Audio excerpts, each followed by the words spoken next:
I can't get behind the humble bullshit. No.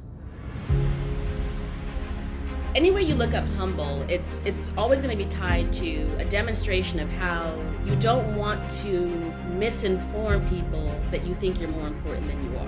I am well aware of how important I am, and I don't care if anyone else understands how important I am. I am concerned that anybody would want to humble me, but I'm not going to be the one to do it. No. Someone in the audience is saying, okay, like easy for her to say that, or she's probably losing clients, because that's like the fear in people's minds. What is your mindset there? I probably am. Yeah, I probably am. But like, not every client is my client, right? Like, there may be a mindset that you're lucky to get a client. I don't feel like I'm lucky to get a client. I feel like we're both lucky. That's my answer to that question, and I think that should be the answer everyone gives to the question. We need to flip that script and stop like trying to people please ourselves to death. Every time I have ever failed miserably, it's when my confidence was shattered. I've never ever done any great thing while I had poor confidence. I'm not a perfect person, but I'm clear and I'm like aware and I'm self-reflective. So I'm like, hell yeah, girl, remind yourself of how amazing you are. Find your humility somewhere else. We ain't got nothing to give you over here. Thank you so much, Tricia, for hopping on with us here today. We're really excited for the Clever Crew to get to know more all about you, and not just maybe in the typical lens of knowing you as a real estate agent, but really so much more than that. And so we always love kicking off these guest episodes by asking our guests, what is one thing that might be surprising, that's just on your mind, on your heart, that you really like can't get enough of right now? Like you can't shut up about it. Like what's on your mind at the moment?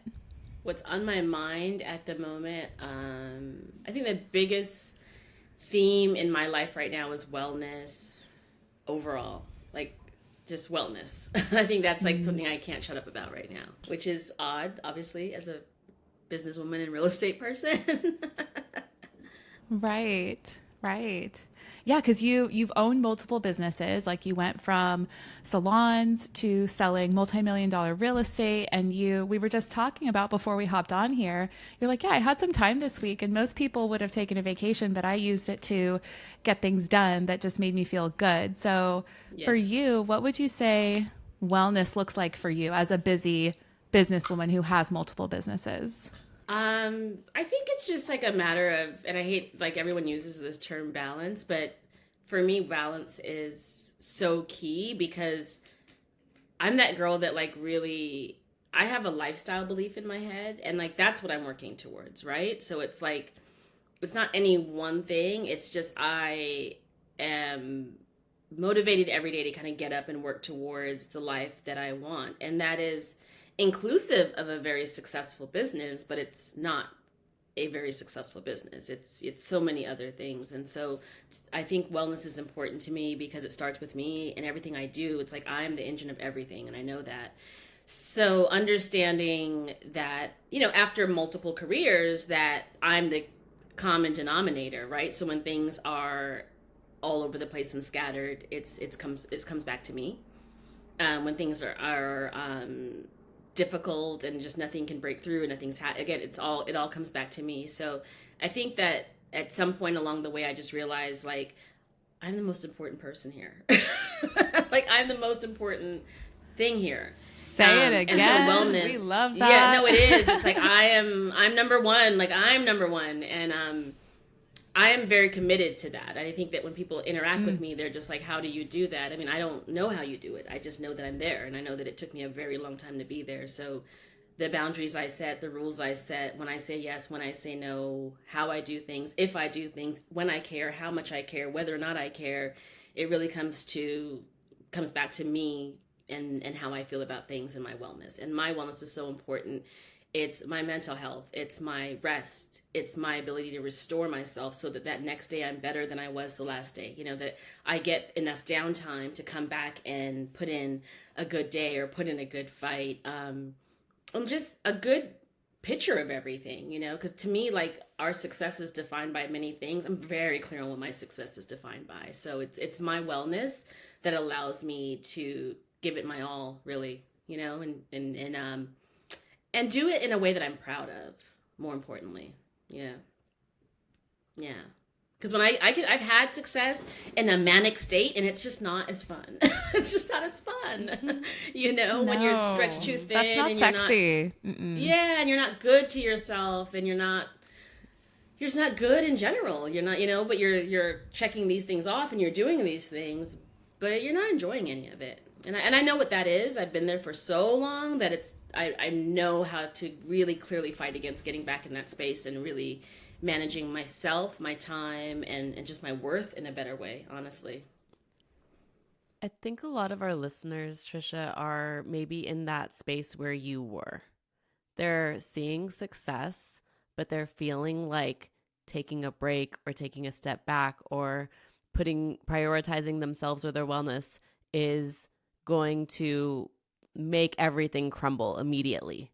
Can you speak to that a little bit? Like, how did you come out of that space, or what were some of the tools that you used, or I don't know, what happened? Was there something specific that happened, or was it just gradual?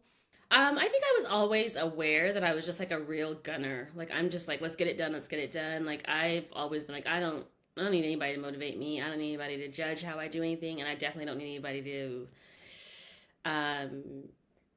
I just don't need that. I don't need any outside sources. Like, I am the person that is extremely critical of myself. I'm the person that is very motivational. I'm the person that I drive it all. Like, I am the conductor and I am the engine.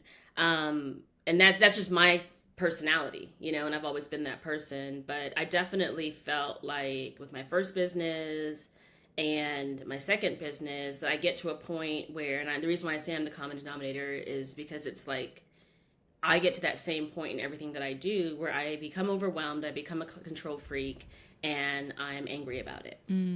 But again, it's me, the starting point, that becomes overwhelmed, becomes a control freak, and then I get angry. And I did that with my first business, and my dream really became a nightmare for me. And I just was like, literally last night I was laughing with a friend, and she's like, because Tricia will quit. I was like, girl, I'll quit my own dreams. So I'll quit anything you got going on. Like, I just will quit. No apologies. I'll be like, bye. I will. I'll quit a job. I'll quit my own business. Are you kidding me? I will quit anything, a race, anything that doesn't serve me, I will quit it. And I just realized that I get to that point because of some of the habits that I have, and the habits I have is that I am not a good boss to myself. By default, I am not. So what I do is I really work to, and it's ridiculous, but I have to put a lot of energy into treating myself good and to being good to myself as a boss, as the head of my company, as the face of my company, as the main engine to everything that I do. And it just shows up in different ways. I'm very gentle with myself in certain ways now. I make time for rest. I prioritize sleep. Like, I book sleep into my calendar the way I book this into my calendar, and I don't skimp on the parts of things that serve me anymore. And then when you start to get into those small little habits, and it can just be something as small as, for me, it was something small like taking a proper lunch and going to lunch and sitting down and turning off the phone and giving my brain and my mind and my spirit an hour off to just take a break. Because I wasn't doing 7-8 hour days. I was doing 13-14 hour days, and I would just go and I would eat in my lap if I had to, and I didn't care. And what the visual is on that is immense success, but the reality of it is like something that's very uncomfortable. So I started small with little things like that, and then I did silly things like wellness and like spa stuff and little things like that. And I call those things silly because those things don't make you feel better. They're great, but they don't make you feel better. But it's the saying no to certain things. It's managing my schedule better. It's kind of always going back to, would I consider myself a good boss to myself? And that's kind of where I have to go every time and make sure I'm not abusing myself as my own boss.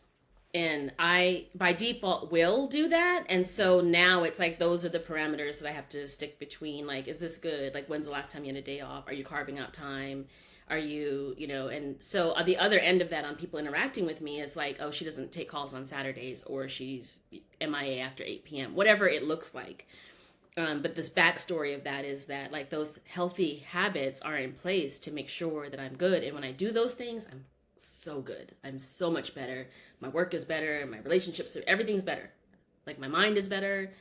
My thoughts, my attitude, and the attitude is key. Like, so much is better. So I am a little crazy about those boundaries now, just because it's always a work in practice for me. It's not who I naturally am.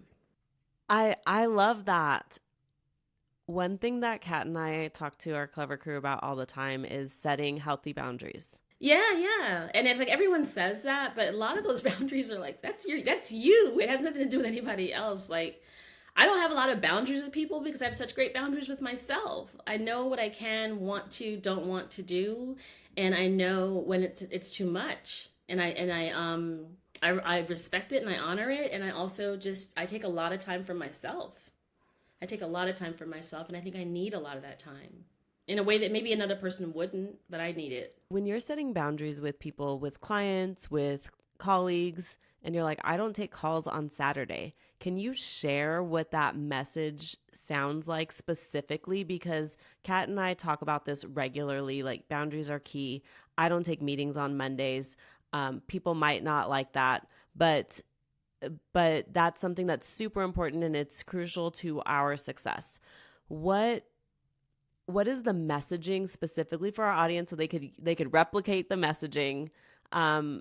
How do you have that conversation? Because I know already, and someone in the audience is saying, okay, like easy for her to say that, or she's probably losing clients because that's like the fear in people's minds, right? How do you speak to that, or what is your mindset there? I probably am. Yeah, I probably am. And who cares, right? You're so unapologetic, Tricia. I admire you so much for this. No, I would absolutely have to lose clients, but like not every client is my client, right? Like it's your vibe and then your tribe. I'm only focused on my tribe. Like I could care less about the 9 people that didn't choose me. The one that did is going to get serviced. She's going to get over-serviced, right? And that will lead to 10 other clients. So that's where I am with it. Specifically, what I do with my clients is yeah, it's true. And you onboard. Like if I'm a client for you, you guys are bringing me on as a client, you're onboarding me. And so when I am onboarding a client, although it be real estate and there may be a mindset that you're lucky to get a client, I don't feel like I'm lucky to get a client. I feel like we're both lucky. I do, because I feel like you got a partner in this fight that's going to fight just as hard as you. You're going to have to pull me back sometimes. I might fight a little harder than you. I'm a come up for you. You're a come up for me. Like I am happy to have a client, but a client should absolutely be happy to have me. It's just the truth. And I could sit here next to my clients and say the same thing confidently, 120%. Like, yeah. But I know I also do the work. I do the work. Like you're not going to get me on the work. On the work, I'm going to shut you down every time, period, you know? And so, I am like, it is what it is. And like, there's no argument about it, I think, you know? But for the people that gravitate towards me, I'm kind of obsessed with this topic right now. It's so important. It's so important because we do everything out of guilt, and it's like, why? Like, if I'm onboarding you, I'm like, can I share my schedule with you? What are your expectations about reaching out to me? And how many, so when I start with you as a client, we're going to have a small question to answer section where I'm just like, how many times do you want us to check in? And when would you like that to happen? 3 times a week, 2 times a week? I have clients that want to hear from me every other day. No problem. Can I share my schedule with you? Is the next statement. And I share my schedule. And I have a very routine schedule. I don't take anything after like 1 o'clock on Fridays. I'm completely available Sunday through Thursday, And then Friday, it's kind of like a soft, gentle 10-to-1 situation. And Saturday, she's MIA. You're not gonna find her. You're not gonna find, like my own partner's not gonna find me. You should see me. I get up on Saturday morning. I'm in my car 8 o'clock, facial, I don't know, Central Park walk, whatever it is. It's mine. It's mine alone, and I'm out. It's like 2 deuces because I'm gone. And when I get back, it's like it was just my day. And sometimes it's just corny, like having fun in New York, which is respite for me. That's relaxing. Like if I drive up to 57th Street and run around Central Park and do a city day and I don't know, drink $8 coffee in the park, whatever my mood is, whatever it is that day, like I'm working for that shit. You know what I mean? Like I'm working towards it. I work this hard for that day or for that time. I'm going to be just as protective of that as I am when I'm in work mode and I'm grinding for people. But I start with that, and I can also assess before I ever have that conversation if that client is going to challenge that. And if they challenge it, they'll never hear from me. They just won't. They won't. I can show you text messages in my phone where it's like, just from the tone of the text message, I knew we wouldn't work successfully together because the dynamic is off, you know? Next, move on. I'll fail fast too. Oh, that's a fail. Let's move on. Like I won't bother with it. There's more than enough business out there. There's more. I mean, I literally, my screensaver on my phone, if you see it now, it's the city of New York. It's the city of New York because goddamn, there's a lot of real estate out there. There I'm is. not getting stuck on anything. Let's go. What's go. next? Oh my gosh, I love it. Yeah, you know? And you know what? I think people understand that when you have that level of structure, then you also perform with that level of structure.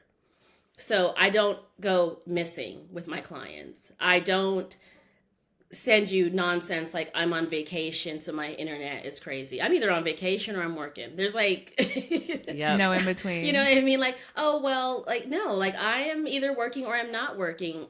If I'm on vacation, my clients have gotten a notice about the fact that I'm on vacation, and they have the contingency plan that's in place when I'm gone.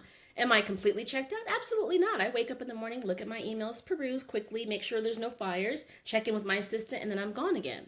You know, and that's a few times a week. Most clients don't even feel it because it's scheduled into the times that are lower in the business calendar too. But the structure is the structure. And so you can't love the structure and love what comes of it, but not respect it. I start with respecting the structure. And I also think that as a professional, I'm available so many hours of the week that I'm never going to apologize for the hours I'm not available. You know, like I don't do, I'm available 5.5 days a week. 5.5 days is a lot of days. Kat's always talking about how desperate energy doesn't sell. Desperate doesn't sell. Kat, what is your phrase? That desperate doesn't sell. It doesn't sell in business. It doesn't sell on Tinder. It doesn't sell on Instagram. It sells nowhere. Ever. It don't sell on none of that. Nope. Mm-mm. Yeah, there are too many clearance stickers on here. We don't want it. I love that. It's clearly not a value. Look how many people have passed this up. No. Say it. I love that. True. I'm going to start saying that. It's true. It's true. You know, and I have a client this week that, you know, I shouldn't say a client, just a gentleman that reached out, and the tone was off. I didn't like it. It felt very like, I call it dangling a carrot when sometimes people approach me and they're like, oh, you know, I might have, don't do that. I'll snatch it. Don't do that. I'm all in. Don't do that. Like, just snatch it. Oh my gosh. I'm a professional. Yeah. Do you want to work with me or not? Like, there's no dangling of a carrot. And so when someone does that, it's a complete turn off for me because I feel like I have a value add, and I feel like if you need a service, let's talk about what the value add is and whether or not that's a good fit for what it is you're trying to do. 9 times out of 10, I think these are individuals that believe that I'm the best person for the job, but they feel that there's a level of hierarchy there, or like, you know, I'm the client, so whatever that is. And no, like, let's just figure out what the goals are. Let's just team up and let's just get it done. Let me guide you and let me show you how to do what it is that you want to do to the best of my ability and to really bring you success. Like, I'm that committed, but it can't start off in like a tone where I feel like we wouldn't work well together. When it does, I absolutely shut down. You know, I was like, oh, I don't have anyone for you. I can send you a referral, but no thanks. And he's like, we didn't even have a call. I'm like, dude, I don't need a call to realize that this ain't it, you know? And I don't lose any sleep over it. I just don't because I can't. I don't lose any sleep over it, you know? And I know other clients are like, oh, let me try to refer and get a little paid on. Nope. Like, I don't feel the desperation. I definitely am not in destitute. Like, I feel that everything is, and you know, that word abundant is overused, I think sometimes, but my career in real estate is almost 8 years old. I have never struggled for business, thank goodness, you know, and I think it's because I'm focused on me and I'm focused on the work. Everything else plays a second fiddle to everything, you know, and I think that clients understand that, and they understand that because the results have shown that. So it's like, there's no need for that dance. Like, what is it that you need? Let me see if I want to do it with you. Let me see if I can do it with you. Honestly, when I know I can't, I always say I can't, and I refer somebody that's a better fit. Because if you have success with them, that's still success you had through me. So I think about those things. I'm very thoughtful and I'm very honest, but I'm also very protective of like what it is that I have to offer. And I think so highly of it, what it is I do and how I do it, that, you know, Jeff, my partner, always says, you know, you're such an egomaniac. And I always say like, yeah, I know. Because it's like, you know, this industry beats you down. If you don't feel great about yourself and you don't build yourself up every day to come out here and do what you need to do, God bless you. I don't know how you're out here I don't know how you're doing it, you know? So I do think that sometimes like having a little ego and and understanding like this is who I am, this is what I do. When I walk in the room, this is what you get. Like, I don't know. It works for me. I'm not gonna say it works for everybody else, but it works for me, and I'm gonna always stick to that because every time I have ever failed miserably, it's when my confidence was shattered. I've never ever done any great thing while I had poor confidence, and when I'm the most confident is when I think I produce the best, you know? And so I'm very cognizant of building my confidence. And like, if you are around me and you watch me work, you'll hear me say this all the time. I'm sorry, I just need to understand that better. I'm sorry, I need to understand that. Yeah, no, but Tricia Lee needs to know why that is. Like, and so I may have more questions. I may have, because I know that my confidence comes from my understanding and my knowledge. You know, and I'm like, well, I want to be able to do this confidently, so I got to get the key pieces I need in order to get that done. So I am going to review things more, ask more questions, challenge things a little bit more, but I want to get to a point where I feel good about it, and I know that I can put this in front of Candace, and be like, hey, girls, this is what you need, and this is why, you know, and I'm effectively doing my job because I have gotten myself to a place where I feel good about it, and I have to feel good about my work, I have to feel good about me, I have to feel good about my contribution to the room, to the event, to this podcast, to whatever it is. So I don't think that that hurts in any way. And if it hurts me, I'm okay with it. Like, I'm okay with it because it makes me feel good about what it is I'm a part of. A lot of the clients that Kat and I work with are afraid of coming off as braggadocious. They want to be humble. And that's like a conversation that we spend a lot of time talking about, because maybe there's a fine line between being humble, but also demonstrating your expertise and understanding your authority in the situation. Does that ever come up in conversations with your team members or with people that you work with?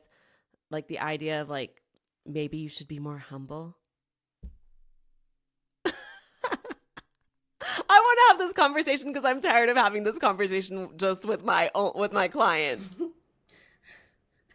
It comes up all the time. And I'll tell you what one of my big sisters / mentors told me. And she told me this last summer. She was coming visiting from LA because she's like East Coast, West Coast, and God knows, like every Thursday she pops up. She's like, I'm in New York, I'm in LA, I'm in New York. She's that fabulous friend. And I ran into her in the park and she pulls me aside and she's like, listen, I gotta talk to you about something. And she's like, I'm not seeing you in your stuff anymore. And I was like, what do you mean? And she's like, you know, I'm not seeing you in your stuff. Like, you usually talk your shit. I need you to talk your shit again. And I was like, what are you talking about? And it's so funny because what she'll never know is at the time I was taking on a project that had me feeling very like ill prepared. And I'm not confident because I don't know what I'm doing. And I was like, I know. And I was like, but Tracy, like, you know, I just feel like I'm always getting this feedback that I need to be more humble. And so it's like, I'm not being more humble, but I just want to pretend like I am just so people can shut up about it. And she's like, do you know what humble means? And I'm like, well, and she's like, no, look it up. So I look it up and I look up humble and it says something. Actually, I'll look it up now. Having or showing modest or very low estimate of one's own importance. So anywhere you look up humble, it's always going to be tied to a demonstration of how you don't want to misinform people that you think you're more important than you are. So I can't get behind the humble bullshit. No. I can't. Yes. So no. I do think that people struggle with that. I do know from that day forward. I was like, yeah, no need. Like, I was on the brakes, and I don't need to be on the brakes. I get further when I have my foot on the gas. Period. So that is all I'll say about humility. I am well aware of how important I am. And I don't care if anyone else understands how important I am. I have great goddamn ideas. I matter. I walk into a room and I contribute in any which way. It could be something that I have known nothing about. I'll still be like, oh, why don't you put mustard in it? Like, that's me. So no, I am very clear on how important I am. I'm very clear on my contributions, and I am concerned that anybody would want to humble me, but I'm not going to be the one to do it. No. That's my answer to that question, and I think that should be the answer everyone gives to that question. Find your humility somewhere else. We ain't got nothing to give you over Such here. such needed medicine for so many of our clever crew, just everybody in general. I love that you've like almost deprogrammed the niceness, the humble, the like, don't make it about you, or, it's all about the client, or the client's always right. And it's like the client can be right, but if we're useless to ourselves, if you're useless to you, like you are useless to everybody, including your partner Jeff, including your team, including your clients.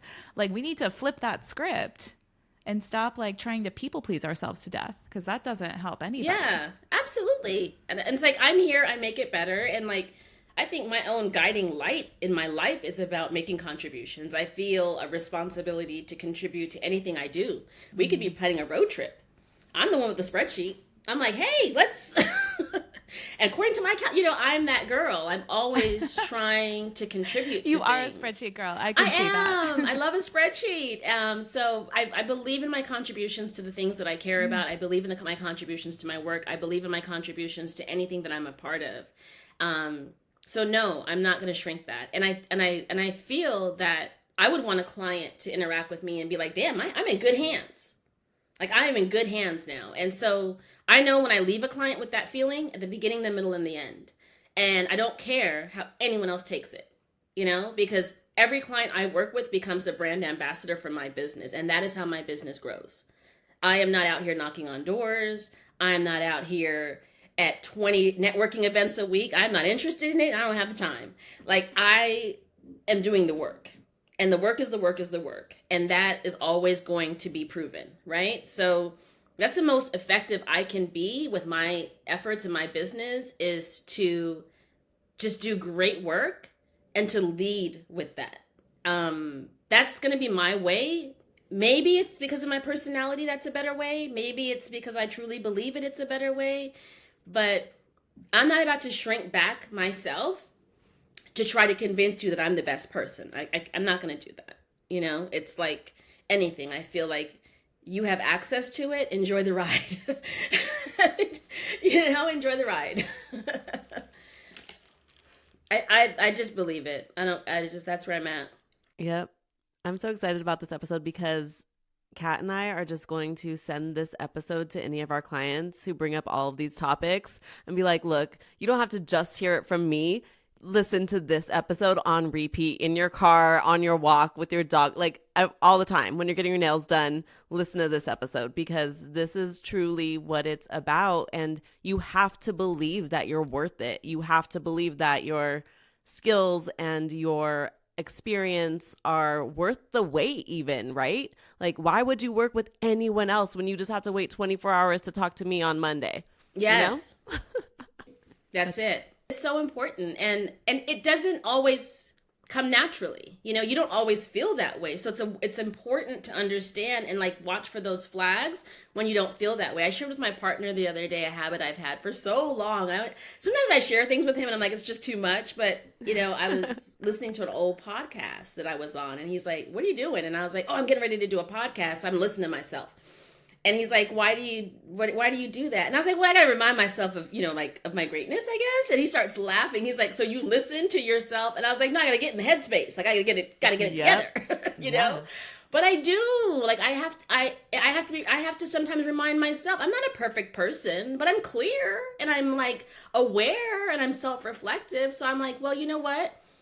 Let me make sure that I'm in the best headspace for this. And so, like, is that by listening to something I've done in the past? Hell yeah, girl, remind yourself of how amazing you are. Or sometimes it's listening to another something that, or maybe it's a motivational. Sometimes it's a video. Who cares what it is? But you do need to kind of like lock in sometimes. And when I need to lock in, like I may go back and listen to this. Because attitude is everything. Mm-hmm. Attitude is everything. And I got to get in the right headspace to walk into the room and do the things that it is that I'm trying to do. And who cares if I cheat? If I'm not feeling it today, let me cheat. Totally. And so sometimes I'll have to, as corny as it is, I can't believe I'm even saying this on a podcast. That's insane. We say everything on here. I listen to myself to remind myself. Yeah. Yep. But it works. Y'all should try it. I'm telling you, it works. I love it. I kind of do that. I saw someone edited some reels of me on stage. And I was like, oh, damn, I would listen to that, girl. I was like, okay. But when I'm in it, I maybe don't notice it, right? Save it in your favorites.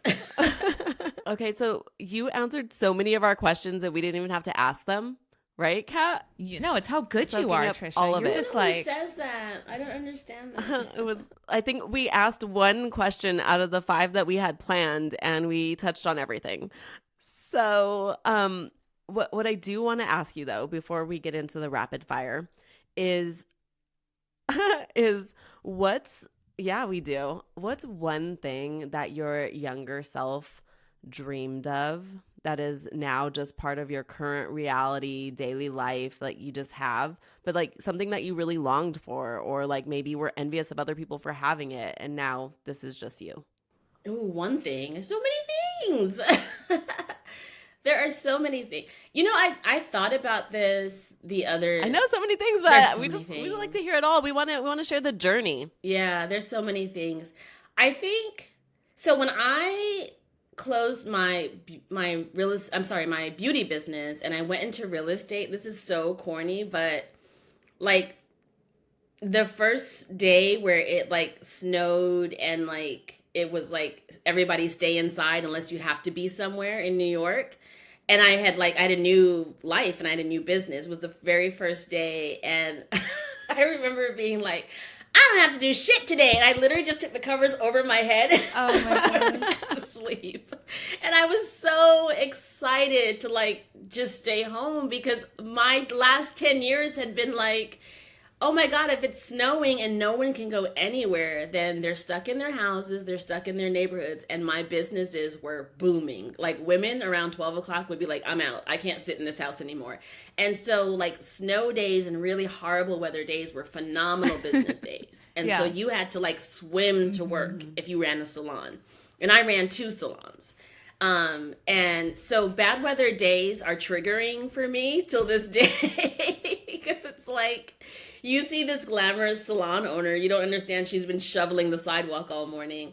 So I was most excited about that. But truthfully, like daily, weekly, regularly in my life, I think the best part of the success I have now, and it's corny as hell, but like I think all of us are trying to repair and fix our inner child.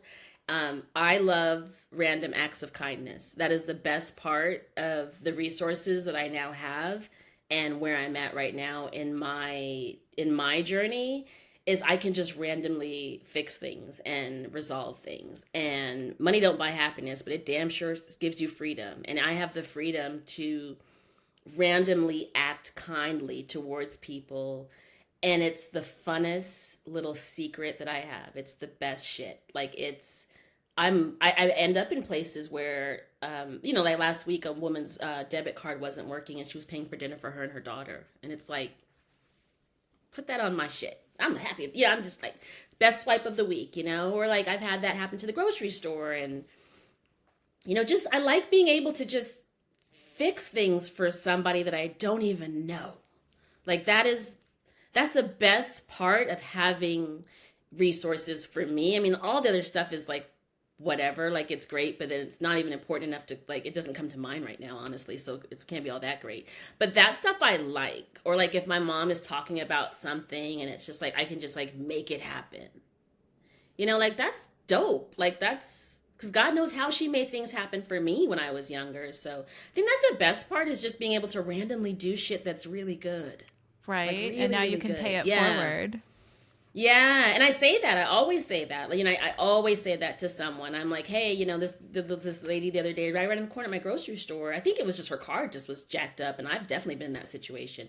And she's like, what can I do? And I said, girl, pay it forward. And I just gave her a hug, and it was like, boom, she's like, I can't believe you just paid for my groceries. I'm like, we'll do it for someone one day when you'll be able to, and I want you to do it for someone. Remember today, because it's like, those little blessings and those little angels have been through my entire life. I have had people save my ass. And that's the best part for me of my current situation, by far, is being able to just slide in and fix things that have nothing to do with me. Yeah, that's the best part. For sure. I love that so much. One of my favorite things is being able to say, I got this. I got this. no sweat on anyone, right? Like, I got this. Dinner, take my friends somewhere, I got this. Like, that makes me feel so good because I remember a time when like I could never get them, you know? And so like I feel I get so much joy from being able to say that.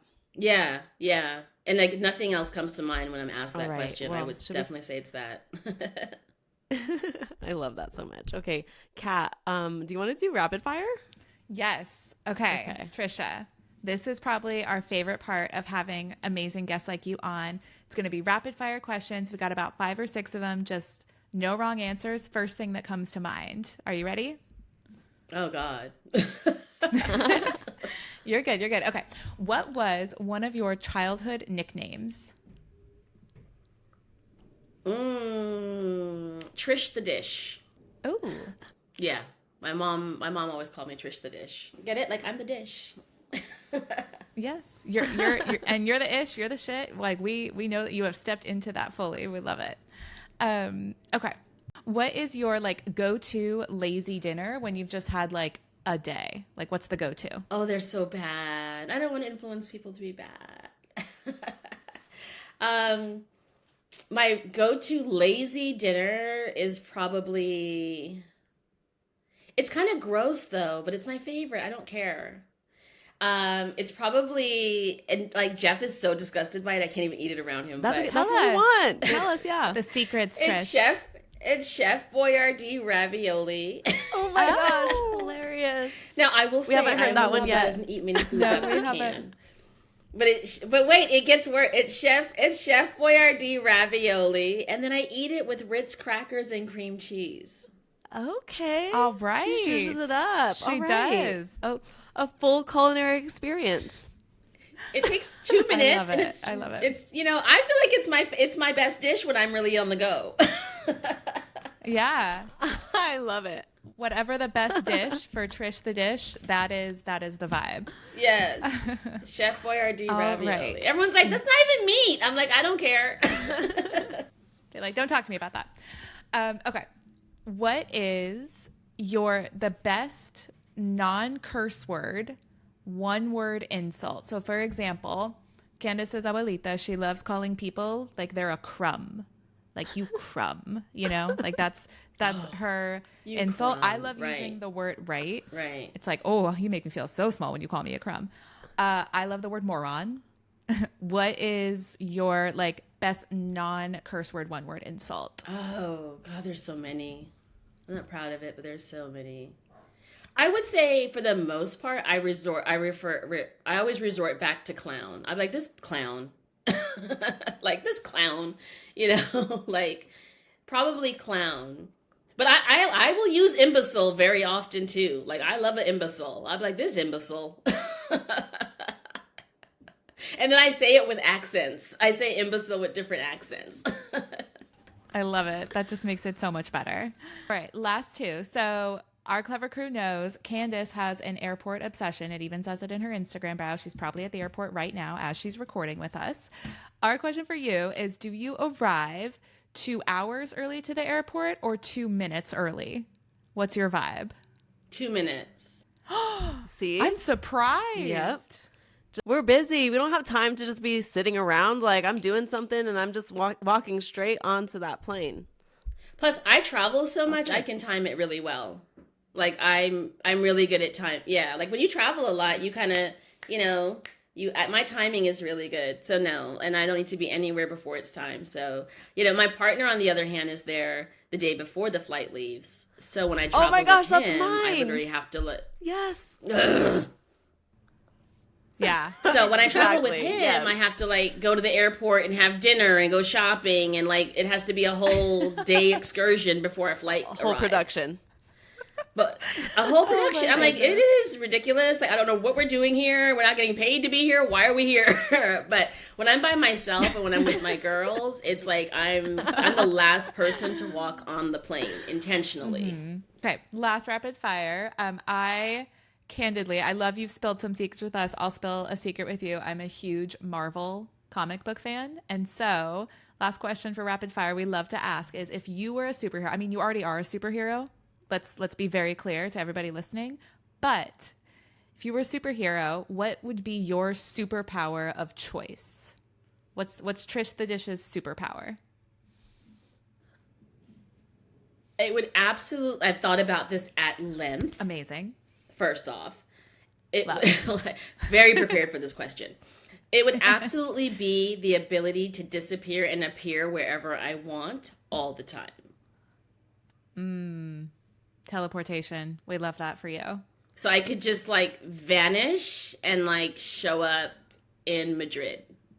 And like that night just, it's not wrinkling of the nose because I've tried it and I can't wrinkle my nose, but it's got to be like something where I close my eyes and I just like can be somewhere else. But I've thought about that. That is the one superpower that I would specifically want, is the ability to disappear and show up in different places whenever I want. Which is kind of my guiding light for my life and all my goals, if you think about it. Being able to have freedom to do whatever the hell I want. It's very on brand for you. That's superpower. We approve. Yes. And Tricia, please let all the people know. We're obviously going to have all the links in the show notes so they can find you, but where do you love to hang out online? How can they get in touch with you? Share it with the Clever Crew. Sure thing. I'm always TriciaLee.com, TriciaLee.com, TriciaLee.com. And then everywhere else, I'm always Sold by Tricia Lee. Amazing. Well, thank you so much for joining us today, Tricia. This was so much fun. And yes, we are just auto sending this episode, Candace, to all our clients on repeat. Anytime they're like, shouldn't we be humble? We're like, nope. Please visit the Church of Tricia and then come talk to us again. Look it up. Look it up. Exactly.